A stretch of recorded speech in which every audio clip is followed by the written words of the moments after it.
de livre acesso à tua presença, de livre acesso à tua palavra, e especialmente obrigado também, Senhor Deus, porque o teu Espírito Santo nos faz compreender a tua vontade, nos faz compreender cada dia mais a tua palavra revelada aos nossos corações, nos faz capazes, ó Deus, de andar em veredas de justiça. Pai, em nome de Jesus, mais uma vez, nós te pedimos, eu te peço, meu Senhor, vem nos dar entendimento nesta noite, à luz das Escrituras. Queremos crescer um pouco mais, queremos avançar um pouco mais, queremos, ó Senhor, conhecer-te um pouco mais. É no nome de Jesus que assim eu oro e te agradeço. Amém, meus irmãos. Perceba que o capítulo 2 inteiro, Pedro dedica todo o capítulo 2 aos falsos mestres ou falsos profetas, né? Você vai perceber que essa segunda carta de Pedro, a exemplo da primeira, Pedro está preocupado com essa jovem igreja, mas a preocupação de Pedro agora é exatamente com essas falsas doutrinas, os falsos mestres, que têm causado grande prejuízo para a igreja. E uma das coisas fundamentais para Pedro é a volta do Senhor Jesus Cristo. É a volta, a promessa, a vinda. E aí a vinda, se você observar, Pedro vai tratar lá no capítulo 3. Mas ele já falou um pouquinho nesse capítulo 1, que a gente mencionou na quarta-feira passada. Que em meio às profecias, Cristo veio e em breve também voltará. Mas ele vai dedicar todo esse capítulo 2 para mostrar a vida, a obra, a maneira de se comportar, o comportamento, né? A maneira como que os falsos mestres atuam. A igreja precisa exatamente ficar atenta a esses falsos mestres. Logo na introdução aqui, eu quero que você saiba que já era de se esperar que se levantassem falsos mestres. No versículo 1 ele diz: assim como no meio do povo surgiram falsos profetas, e ele está falando da história de Israel, no tempo em que Israel formou-se nação, né, saindo ali do Egito, sob a direção de Moisés. Depois teve aquele momento em que Israel era um governo tribal, vou usar essa expressão, era um amontoado das 12 tribos, e depois dessas 12 tribos vem a organização dos juízes, depois dos juízes vem a organização monárquica, parece o primeiro rei, que é Saul, e segue com a dinastia de Davi. Mas enfim, em meio à história do povo de Israel, Pedro traz à memória que haviam os falsos profetas, aqueles que vinham e diziam coisas que Deus não havia dito, aqueles que vinham e falavam coisas, promessas, falavam situações em que realmente Deus não estava presente. E aí ele vai usar exatamente esse modelo para dizer que era de se esperar que surgissem também falsos mestres no meio da igreja. Eu falei na semana passada, por fé nas Escrituras, por fé nas profecias, na palavra de Deus, na palavra profética. E automaticamente o maior, eu diria, o calcanhar de Aquiles, né? A fragilidade da igreja são exatamente os falsos profetas, ou os falsos mestres. Porque a igreja vai lá, você vem para o culto, se senta aí e quero aprender mais de Deus.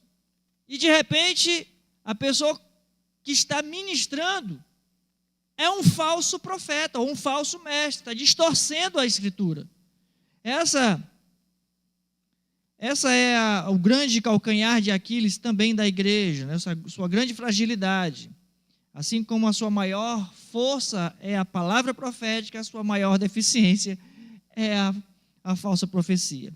Mas para nós entendermos um pouquinho mais sobre uma característica do falso profeta, vou citar aqui quatro características rapidamente. Por exemplo, primeiro, os falsos profetas estavam mais interessados em se tornar populares do que dizer a verdade. Isso aqui é uma maneira de você identificar. Um falso mestre, um falso profeta, ele está muito mais preocupado de ele ser popular, de ele ser reconhecido, de ele ser aceito, de ter like, de ter comentário, do que mesmo falar a verdade. É um verdadeiro caça-likes, né? Um caçador de likes nas mídias, nas internets. Como é, irmão João? Ah, sim. Acontecia dos profetas verdadeiros sofrerem martírio. Mas vamos aqui primeiro entender, os falsos profetas, eles realmente não tinham essa preocupação de falar a verdade. Antes, o interesse deles era exatamente serem populares. Eles falavam aquilo que o povo desejava ouvir. No livro de Jeremias, por exemplo, capítulo 6, versículo 14, Jeremias denuncia os falsos profetas que estavam anunciando paz quando não havia paz. Olha, vai ter uma enxurrada de paz agora no meio do povo, quando Deus estava dizendo, vai cair guerra, perseguição, vai acontecer realmente exílio. E haviam os profetas que diziam, não, vai ser prosperidade, vai ser bênção. Jeremias 6,14. Ezequiel também, 13, versículo 16, falava das visões que os profetas falavam que iam ter paz onde não havia paz. Nos dias do rei Josafá, lembra Josafá? E o outro rei era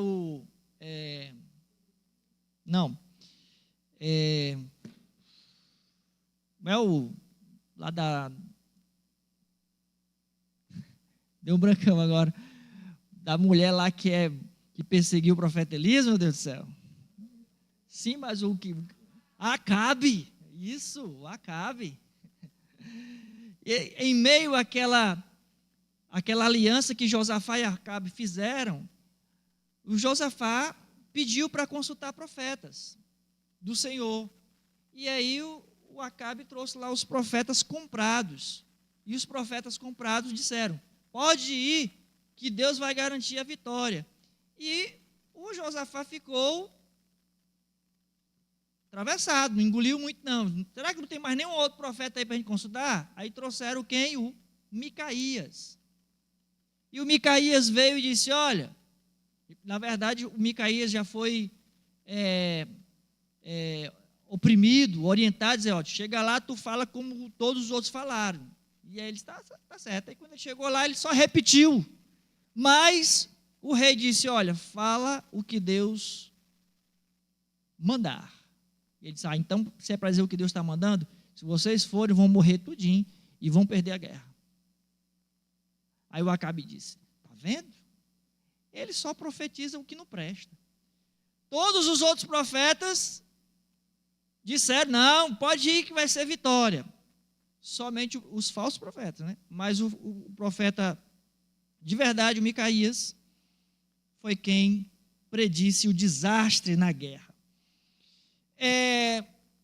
No tempo de Jeremias, tinha lá o falso profeta Ananias, que ele estava falando sobre o rápido fim do poderio babilônico. Na verdade, a Babilônia arrasou com Israel como um todo, né? Ou seja, os falsos profetas, eles só têm uma meta, um propósito, ser popular, aplausos. Então eles vão falar exatamente o que agrada. Isso é uma característica do falso profeta. Segundo, os falsos profetas estão interessados em obter benefícios pessoais. São egoístas, né? Miqueias, capítulo 3, versículo 11, diz que os sacerdotes da época ensinavam por dinheiro, por preço. Os profetas adivinhavam por dinheiro, recompensa. Quem paga mais, a gente vai dar aqui uma profetada, revelar um CPF. Já acontecia nos dias de Miqueias, né? No livro de Tito, Paulo escrevendo a Tito, capítulo 1, versículo 11, Paulo também fala sobre aqueles que lucram de forma desonesta, que se utilizam de piedade, mas negam ali o seu poder, quando Paulo escreve a Timóteo, capítulo 6, versículo 5. Ou seja, esses falsos profetas, eles estão preocupados também com seus ganhos, com seus benefícios. Eles não têm apego com a verdade, compromisso com a verdade, compromisso com a palavra de Deus, com a genuína palavra de Deus. Compromisso com eles é com bolso, com o que está dando dinheiro, com o que está dando retorno, com o que está dando lucro, com o que funciona. Uma palavra que é muito bem encaixada para isso é pragmático, é o que enche auditório. Pedro disse aqui, nessa carta, no capítulo 2, versículo 3, que a gente leu, por motivo de avareza farão comércio de vocês. Meu amigo, parece hoje. É mesmo que está vendo os nossos dias. Uma terceira característica do falso profeta, para a gente seguir rápido. Eles são dissolutos na sua vida pessoal. O que é ser dissoluto na sua vida pessoal? Eles não têm compromisso com a santidade, em viver a palavra de Deus. Não vivem separadamente. No livro de Isaías, capítulo 28, versículo 7, diz que os sacerdotes e os profetas da época cambaleavam por causa da bebida forte. Os sacerdotes e profetas, tudo embriagados na época do profeta Isaías. Aí, são vencidos pelo vinho. E o profeta cambaleiam por causa da bebida forte, são vencidos pelo vinho, não podem ter-se em pé por causa da bebida forte. Bebe até bodar, né, como diz aqui na língua popular. Falsos profetas, não têm compromisso com a palavra, são pessoas que a própria vida pessoal dela é um verdadeiro descompromisso com Deus, com a santidade de Deus. Em Jeremias 23, verso 14, verso 32, Jeremias também denuncia o comportamento dos profetas, dos falsos profetas dentro de Jerusalém, porque são profetas que estão vivendo de maneira horrível, cometendo inclusive adultério, andando com falsidade, com mentira, com a prática do mal, né? Negócios errados, com suas mentiras e leviandades fazem errar o povo. Todos eles se tornam para mim como Sodoma e os moradores de Jerusalém como de Gomorra. Bota o versículo 32 também. Verso 32. Eis que eu sou contra os que profetizam sonhos mentirosos. São mentirosos. Diz o Senhor e os contam. E com as suas mentiras e leviandades fazem errar o meu povo. Faz um maior auê para ganhar dinheiro, para atrair os holofotes, e ao mesmo tempo a vida desmantelada e desviando o povo da verdade. Então, eles não têm realmente uma vida pautada na palavra de Deus, não praticam o que a palavra de Deus diz. E em quarto e último lugar aqui, sobre a característica do falso profeta, ele é alguém que afasta os outros de Deus, ao invés de aproximar as pessoas de Deus. Porque ele permite que as pessoas continuem desviadas, permitem que as pessoas continuem vivendo as suas vidas de pecado separadas de Deus.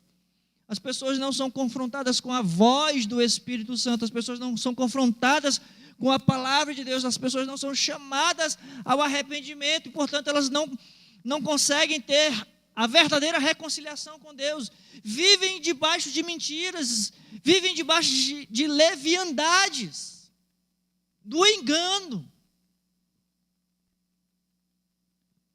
O falso profeta, ele faz com que o povo se desvie e ande após outros deuses. Voltemos lá, 2 Pedro, capítulo 2, versículos 1, 2 e 3. Verso 1 de novo. 2 de Pedro. Bom, eu passei rapidamente sobre o Antigo Testamento, como os falsos profetas estavam presentes. E é exatamente a exemplo da história antiga. Pedro está dizendo, nos nossos dias não vai ser diferente.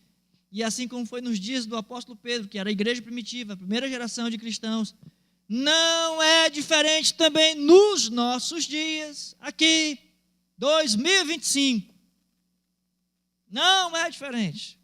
Coloca, por favor, de novo, 2 de Pedro 2, verso 1. Assim como no meio do povo surgiram falsos profetas, lá no Antigo Testamento, assim também haverá entre vós falsos mestres, lá na igreja primitiva, primeira geração de cristãos, e nos nossos dias também, os quais introduzirão dissimuladamente heresias destruidoras, até ao ponto de renegarem o soberano Senhor que os resgatou, trazendo sobre si mesmos repentina destruição. Vamos lá. Aqui nesse versículo 1,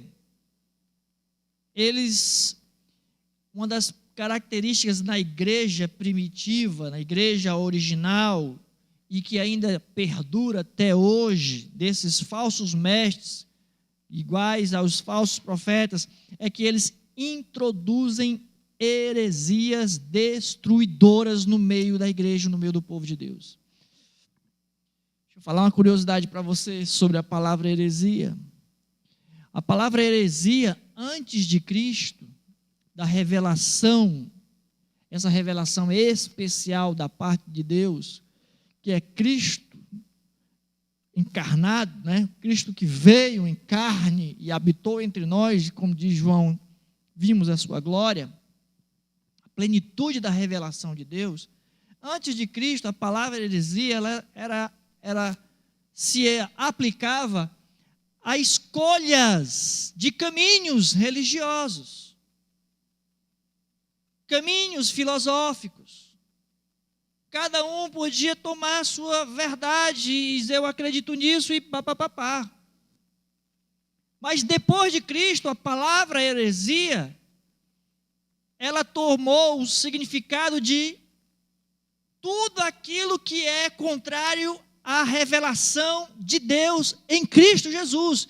Tudo aquilo que é contrário à vontade de Deus em Cristo Jesus para a humanidade. Tudo aquilo que for contrário à vontade de Deus revelada em Cristo Jesus é heresia. Ou seja, com a vinda de Cristo, chegou também a verdade de Deus. E então, aos homens, ou os homens tiveram ali a oportunidade de aceitar a vontade de Deus ou rejeitar.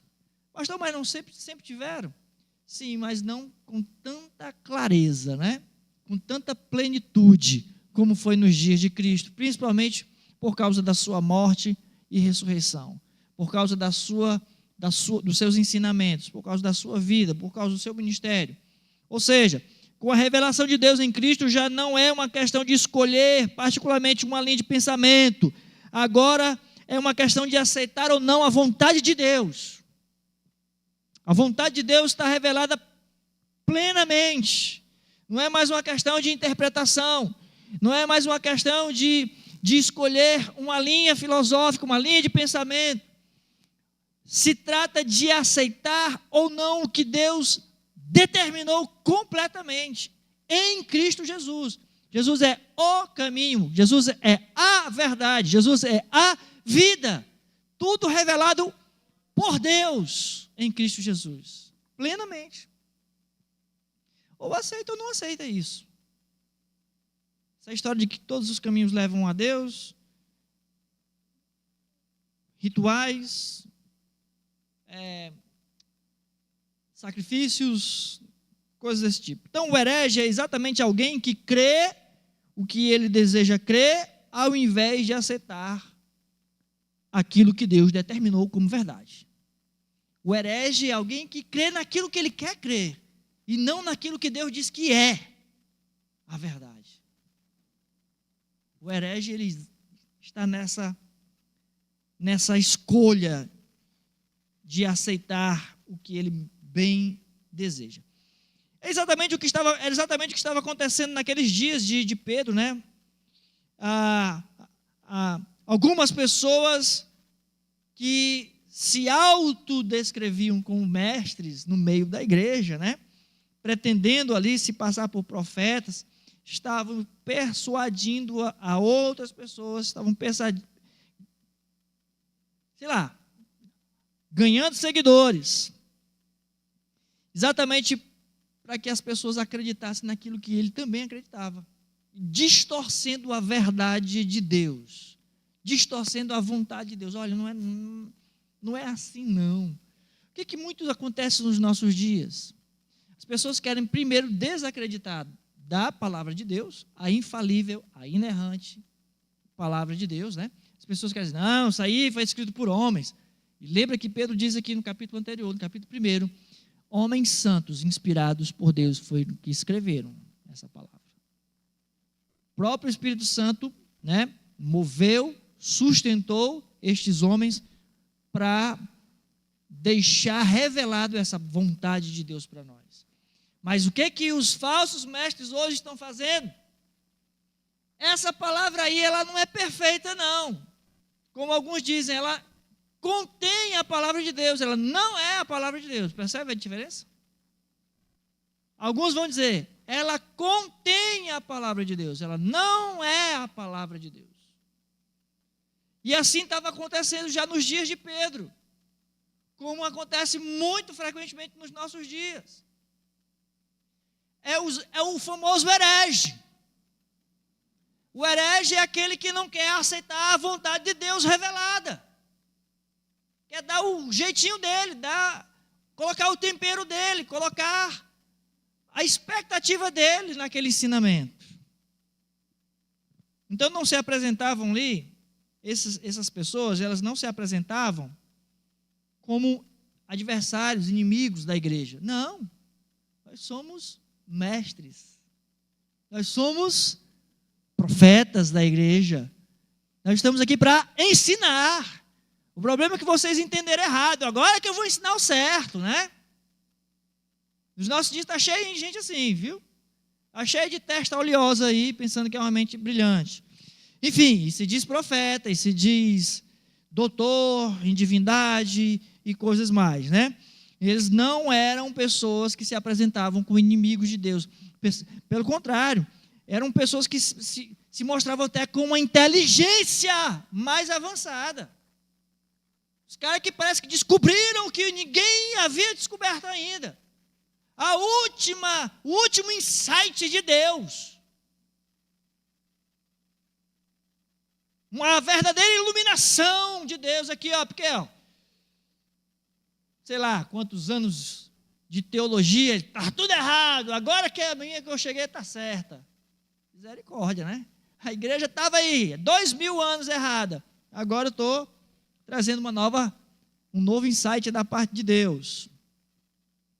Então eles não se apresentavam como adversários, como inimigos do cristianismo, mas se mostravam como se fossem as pessoas com entendimento mais evoluído, né? E aí, de uma forma gradual, também eles não entravam em choques, né? Mas de uma forma gradual, de uma forma sutil, eles iam ali ganhando a confiança das pessoas, a simpatia das pessoas, seduzindo as pessoas e separando essas pessoas da verdade de Deus. Meu irmão, parece que Pedro estava falando de hoje. Parece que Pedro estava falando de hoje. Que o que tem de falso mestre, falso profeta, gente de uma lábia poderosa, de um excelente oratório, com muita inteligência, mas inteligência absurda. Gente que vai puxar grego, que vai puxar hebraico, que vai puxar livro de Enoque, que vai puxar histórias da carochinha. Vai fazer uma salada na tua cabeça e depois, com palavras bonitas, vai dizer que você estava entendendo tudo errado. E depois vai jogar a ideia dele. Depois vai jogar exatamente a ideia dele. separando de forma sutil as pessoas da verdade de Deus e conduzindo essas pessoas às suas opiniões. Este é precisamente o herege. Este é o famoso herege, que Pedro está falando aqui nesse versículo 1. Hereges, né, ou melhor, aqueles falsos mestres que introduzem dissimuladamente heresias destruidoras, acabando com a igreja, destruindo de dentro para fora, né? Ainda nesse versículo 1, Pedro fala que estes homens, esses falsos mestres, eles negavam o Senhor, esse Senhor que os resgatou, né? Heresias destruidoras até o ponto de renegarem o soberano Senhor que os resgatou. O que é que significa isso? O que é que significa isso? Significa que nós que fomos resgatados por um alto preço. Qual foi o preço, irmãos, que nos resgatou? Diga aí. O sangue de Jesus. Foi fácil. Foi simples. Foi rápido. Foi indolor. Esse preço que Jesus pagou. Não doeu nadinha, foi rapidinho, foi só uma picadinha ali, uma injeçãozinha. Não, irmão. Nós sabemos.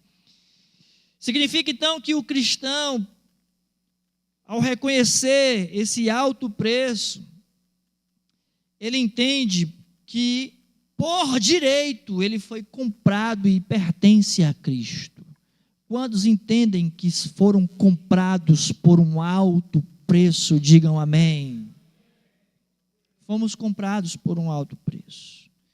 Renegar o soberano Senhor é completamente negar o preço que foi pago por nós. É negar que somos propriedade exclusiva de Deus. E negar isso é negar exatamente a graça. Como diz o pastor Dietrich Bonhoeffer, tem gente que chama Bonhoeffer, ele trabalha o conceito de graça barata e graça preciosa. O que seria a graça barata? É exatamente a gente não dar importância ao preço que foi pago e viver de maneira barata. Já a graça preciosa é exatamente entender o quanto custou a minha libertação, a minha regeneração, o meu novo nascimento. E que eu não posso desperdiçar essa nova vida em pecados. Eu não posso desperdiçar essa nova vida que custou a vida de Cristo naquela cruz, o sangue derramado. Eu não posso desperdiçar no pecado, em coisas ordinárias e muito menos em coisas indignas. Eu fui comprado para viver uma vida extraordinária, irmão. Eu não fui comprado para viver uma vida comum.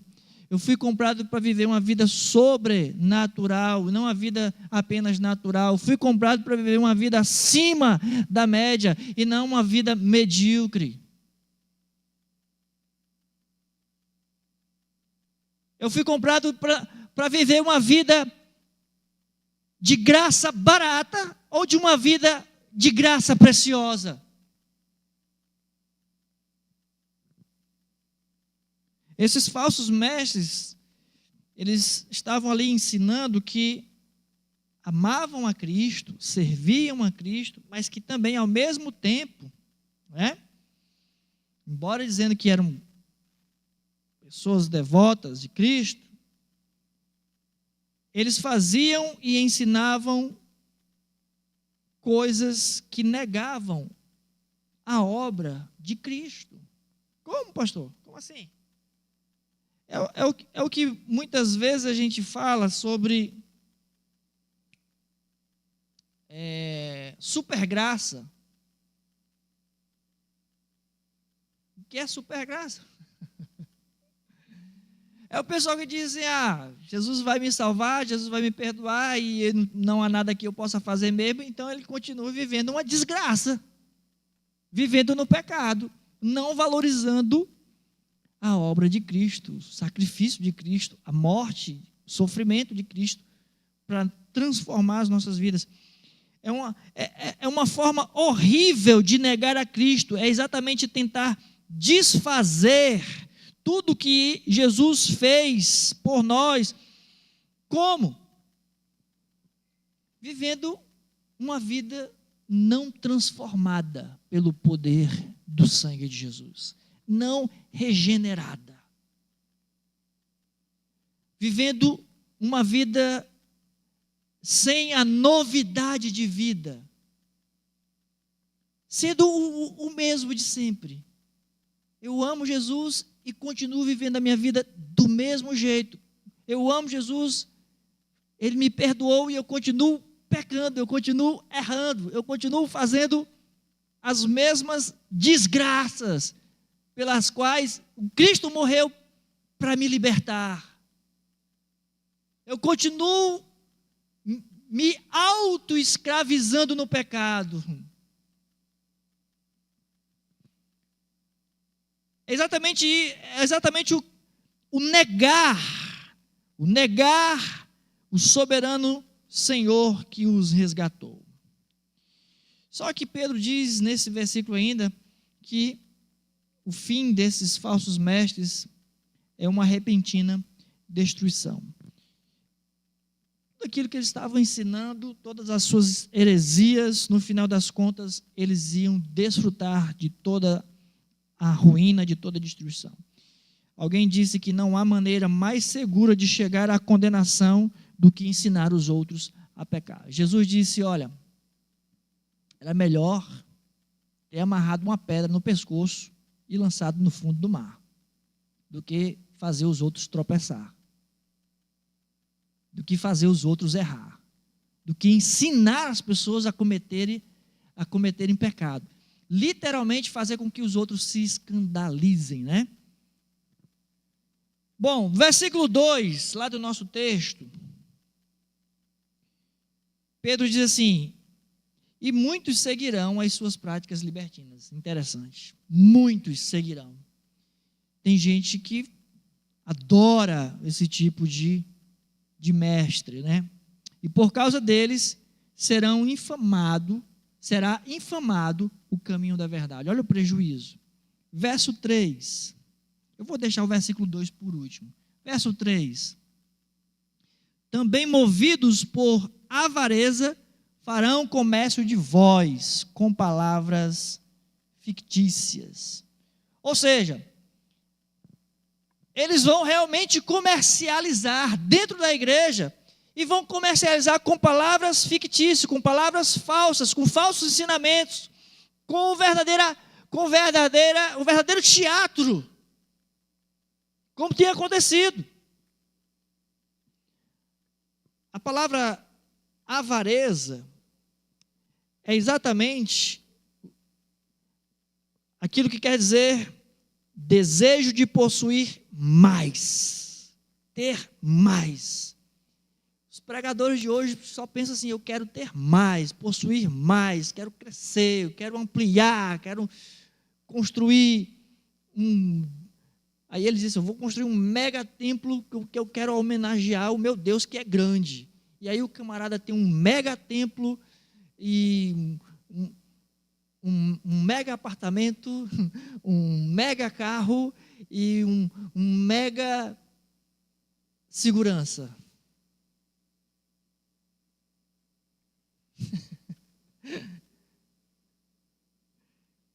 Mas o que ele fala ali deixa as pessoas tudo ali fascinadas, né? Que é exatamente palavras fictícias, engano. A avareza aqui no caso, que é uma característica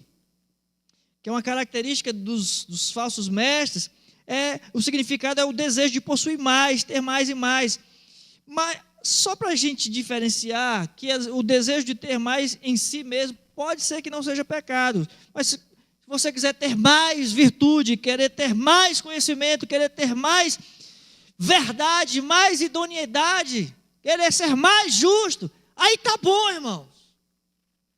Querer ser mais generoso, querer ser mais amoroso, então queira. O problema é que eles querem mais dinheiro, mais prédios, mais poder de controle.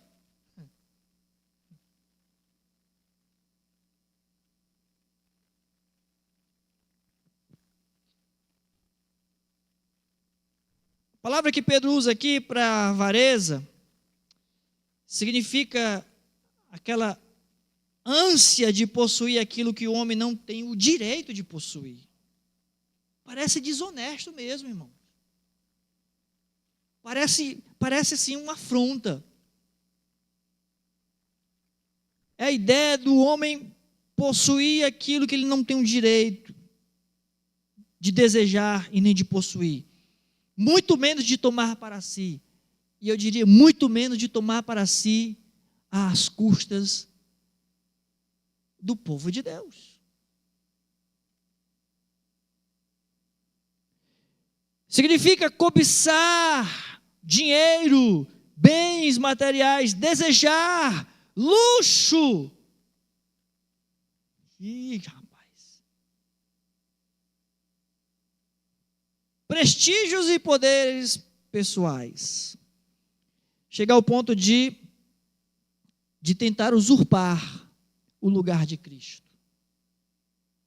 De serem como Deus no meio do povo. Tem um vídeo aí de um desses falsos mestres da nossa época, que ele estava falando para a pessoa, olha, eu te amaldiçoo. E você vai voltar para... Você não vai ser curado não, você vai voltar agora mais doente ainda.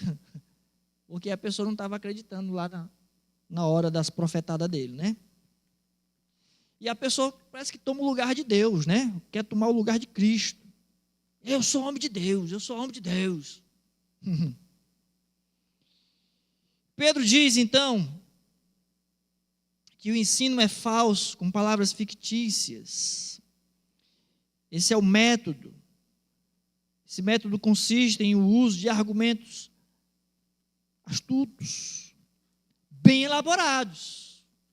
Então, eles não vão falar realmente coisas absurdas, de tal maneira assim que você vai olhar e automaticamente, isso é um absurdo. Não. Alguém disse que a falsidade, ela é facilmente resistida, né? Ela é facilmente resistida, mas quando é astutamente disfarçada com a verdade, a falsidade, quando astutamente é disfarçada com a verdade, se torna a maior das ameaças. Perigo, irmão. É o camarada pegar, né, usando de má fé mesmo, usando de má fé. Maquiando de forma astuta, disfarçando de verdade, né, pela verdade. Aquela falsa mentira, né, como ele diz aqui, as palavras fictícias, maquiando com a verdade, maquiando com a Bíblia. Você sabia que tem um bocado de gente que nem crente é, muitos dos coaches, né? Eles utilizam, principalmente do livro de Provérbios, para ensinar pessoas a ganhar dinheiro. Para fazer as pessoas pensarem grande, né? Ganhar dinheiro, prosperar, tudo com base no livro de Provérbios. Pega ali isoladamente um versículo aqui, um versículo ali, e aí, no final das contas, o que a gente vai ter é uma palavra fictícia bem maquiada com a verdade.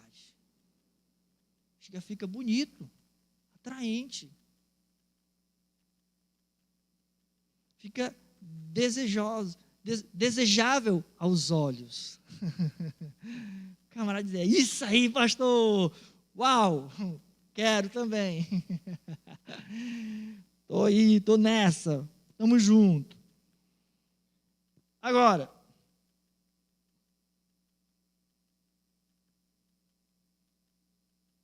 tem uma maneira da gente desvendar esse falso ensinamento. Lógico, é com a verdade. Mas o ensino de todo mestre deve ser julgado pela palavra e pela presença de Cristo. Você julga uma árvore pelos frutos, você julga a pessoa pelos frutos, veja como é que é o testemunho dessa pessoa, veja realmente se ela tem a aprovação dos de fora, dos de dentro, de todos. Veja os frutos e veja, especialmente você tem o Espírito Santo, olhe para a pessoa e veja se realmente você vê Cristo na pessoa. Se você vê Cristo na pessoa. Se você não consegue enxergar Cristo na pessoa, aí você diz, igual como disseram para o apóstolo Paulo, né? Claro que eles disseram de forma equivocada. Um outro dia a gente discuta. Bom, Pedro diz, então, voltando ao versículo 2, quando ele diz, e muitos seguirão as suas práticas libertinas, e por causa deles será infamado o caminho da verdade. Dois grandes prejuízos, um prejuízo duplo aqui, um prejuízo duplo. Primeiro, eles vão pervertendo a graça de Deus, como a gente já falou anteriormente sobre a supergraça, né? Eles estavam pervertendo a graça de Deus, convertendo exatamente numa justificação para pecar. Meu irmão, tudo é perfeito. Tu não é por mérito seu, a salvação é de graça. Para de querer ser santo, para de querer ser correto, você não consegue. Para de querer de ser religioso, para de querer conseguir chegar no céu pelas tuas próprias forças. Deixa rolar o teu pecado. Aceita, você é um pecador. Ou seja, convertendo exatamente a graça de Deus numa justificação ou numa justificativa para pecar. Diziam aos outros que a graça era infinita, que a graça era abundante, era uma super graça, portanto estavam livres para pecar, do jeito que quisesse, porque Deus ia perdoar do mesmo jeito. E apresentavam a graça de Deus de tal maneira que faziam dela uma razão para pecar. E aí, esse era o primeiro prejuízo. Como o texto diz, e muitos seguiram as suas práticas libertinas. Pecavam.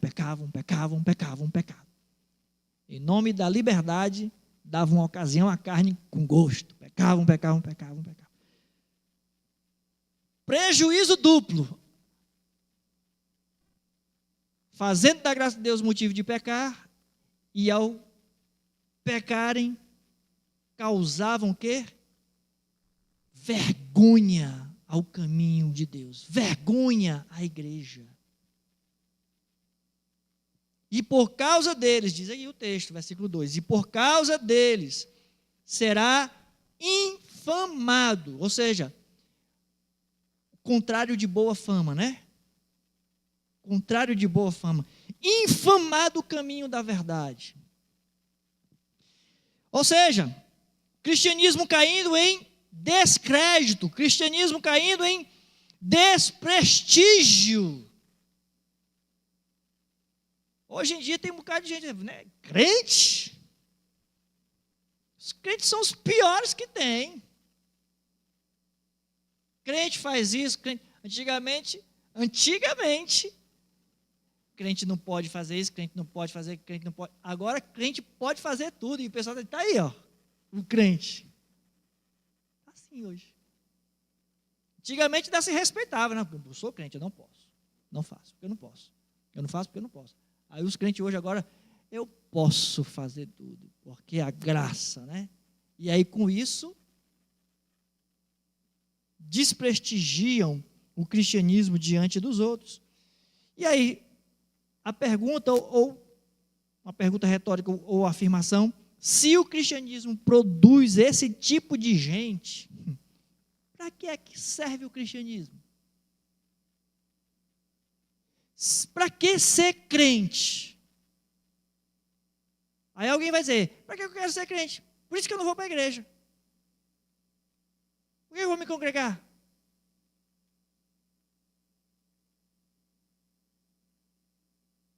A igreja caindo no descrédito, o cristianismo caindo no de desprestígio, exatamente por causa desse tipo de coisa. E muitos seguirão as suas práticas libertinas, e por causa deles será infamado o caminho da verdade.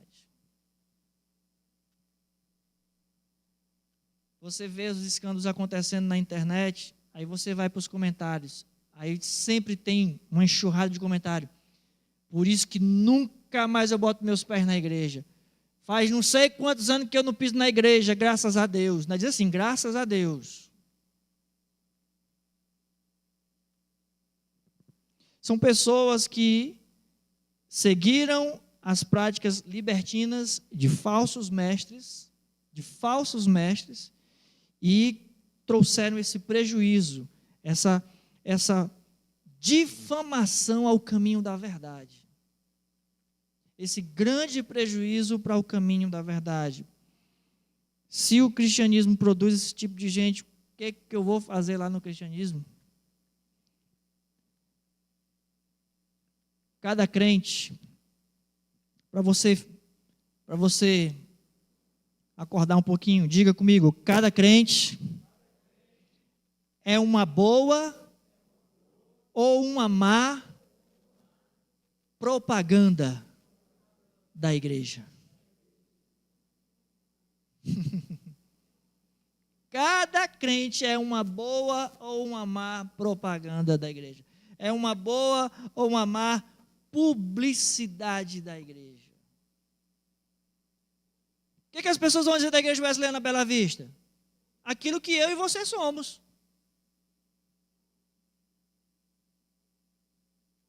Aquilo que você faz lá fora, lá naquela igreja ali, é assim. Cada crente, cada um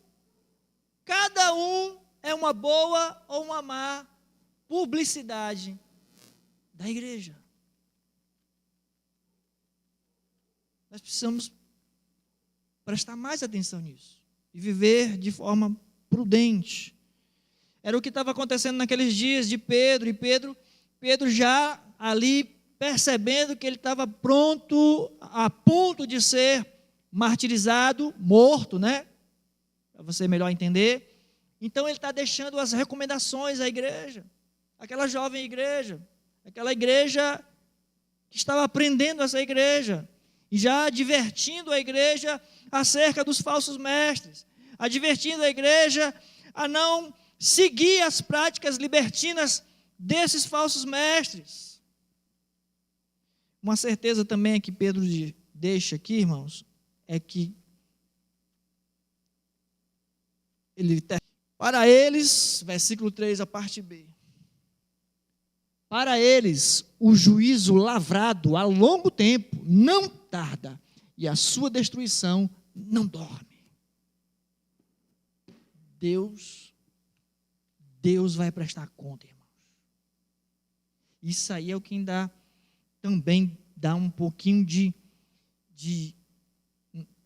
ânimo para a gente. Saber que Deus não vai deixar impune nenhum destes que tem difamado o Evangelho, que tem escandalizado o Evangelho, que tem infamado o caminho da verdade com as suas práticas fictícias. Amém? Que Deus nos guarde e nos livre, amém, irmãos? Possamos estudar mais a palavra de Deus, não nos deixar guiar por qualquer Zé Mané aí da internet.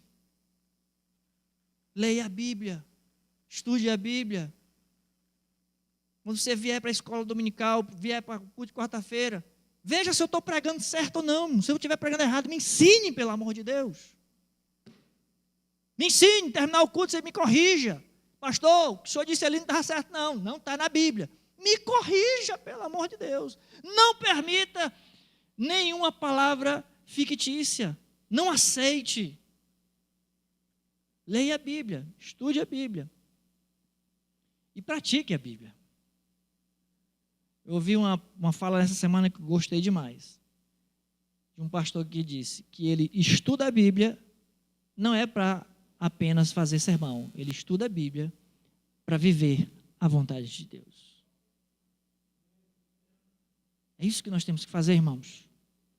Nós estudamos a palavra de Deus para dar um melhor testemunho, ser a melhor propaganda do Evangelho, para que nós sejamos a melhor publicidade do Evangelho de Cristo na terra. Amém? Fiquemos de pé em nome de Jesus, vamos orar.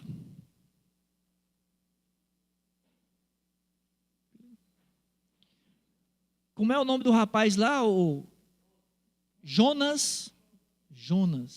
Vamos orar.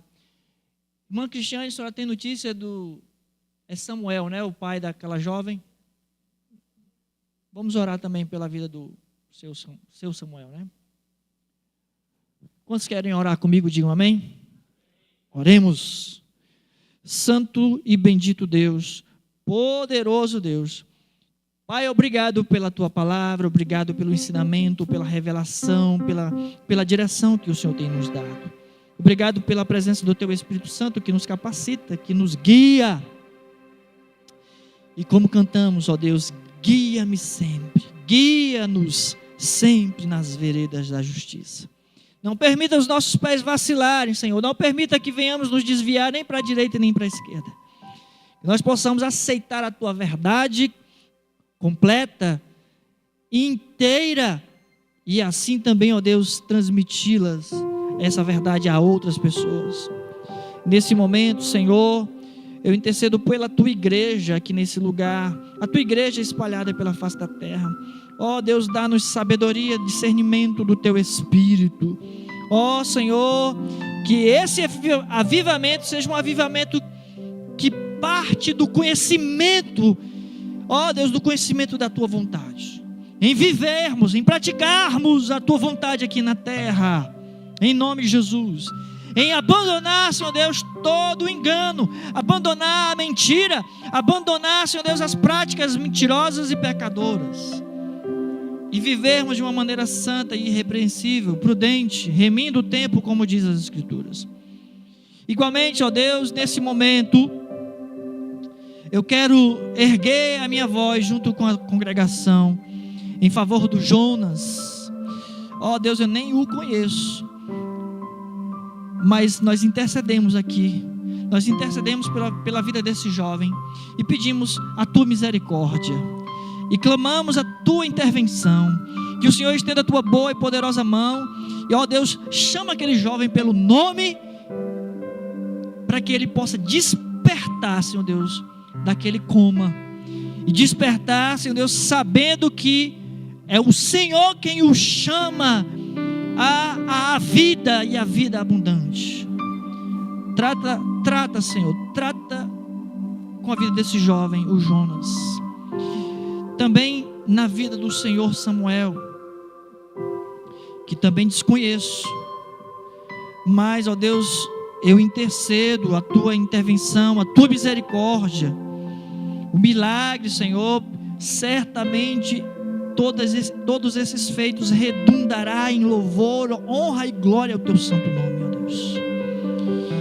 Sim, Senhor, entra com a Tua providência, por Tua graça, por Tua misericórdia, salva, cura, liberta e transforma, realiza grandes coisas, faz grandes sinais, faz grandes prodígios, faz coisas grandiosas e maravilhosas no nosso meio, Senhor Deus, graciosamente, por Tua graça, por Tua misericórdia, por Teu amor, por Tua bondade. Sim, ó Deus, ouve a nossa oração, o nosso clamor, atende, Senhor Deus, a Tua igreja que clama a Ti nesta noite, em nome de Jesus. Agora nos despede em paz, debaixo da graça do Senhor Jesus Cristo, debaixo do amor de Deus, debaixo da comunhão e da consolação do Espírito Santo. Assim seja sobre a tua vida, meu irmão, minha irmã, e seja sobre todo o povo de Deus espalhado pela face da terra. Você que crê nisso, diga amém. Aleluia.